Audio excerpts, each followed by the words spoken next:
কি দেখেই লোভ লাগছে তো? দেখে মনে হচ্ছে না এক্ষুনি খেয়ে নিই।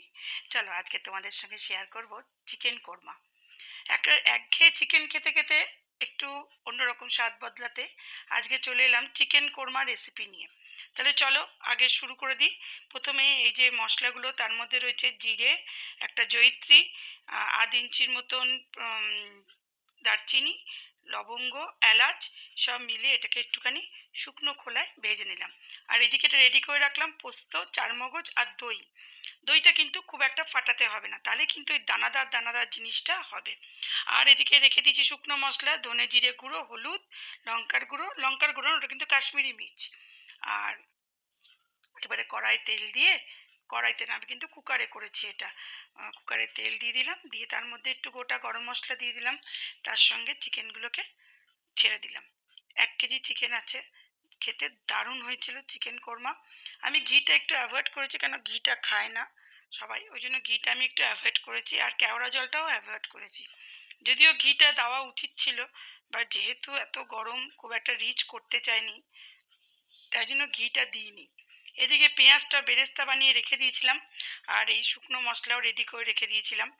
এবারে মাংসটাকে একটুখানি ভেজে নেব।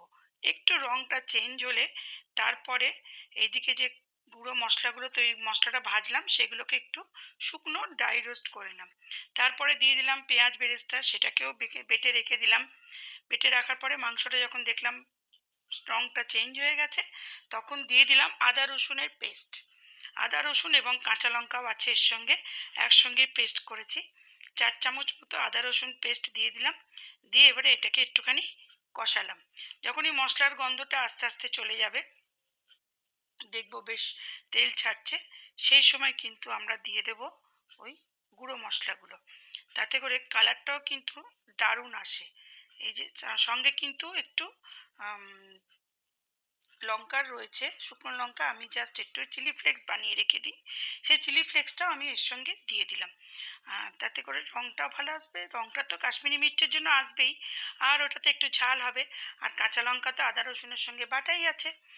এরপরে আমি এটাকে ভালো করে কষাবো, কষিয়ে একটু ঢাকা দিয়ে রেখে দেবো, একটু দমে রেখে দেবো। কোনো রকম নুন এখন কিন্তু দিচ্ছি না, কারণ নুন দিলেই কিন্তু জল বেরিয়ে যাবে।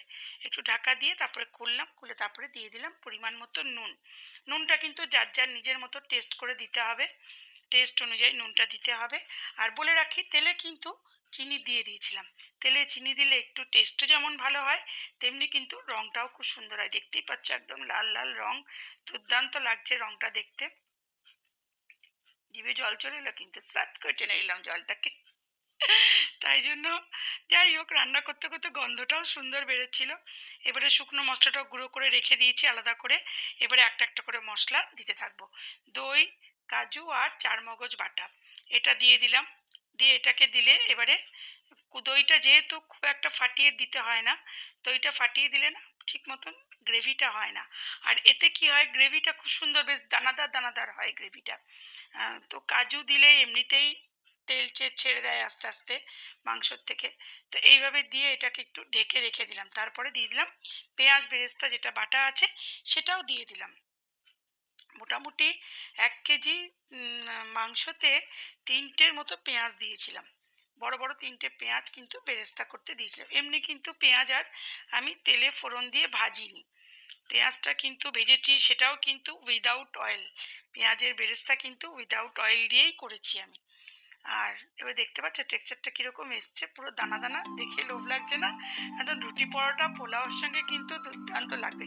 আমি অবশ্য করেছিলাম পোলাও, একদম বাসন্তী পোলাও, আর সঙ্গে চিকেন কোরমা, দেখতেই পাচ্ছ। এরপরে গরম জল, পরিমাণ মতো গরম জল দিয়ে দিলাম। দিয়ে কুকারটা আমি কিন্তু সিটি মারিনি, জাস্ট ঢাকা দিয়ে রেখেছিলাম, কেন সিটি মারলে আমি জানি গলে যাবে, যেহেতু ভাজা হয়েছে তাই জন্য গলে যাওয়ার চান্স থাকবে। এদিকে ওটা যখন ফুটে রান্নাটা প্রায় হয়ে এসছে, তখন এই গুঁড়ো করে রাখা মশলাটা এর মধ্যে দিয়ে দিলাম। এর মধ্যে আরো দুটো জিনিস দেওয়া দরকার ছিল, বাট দিইনি আমি।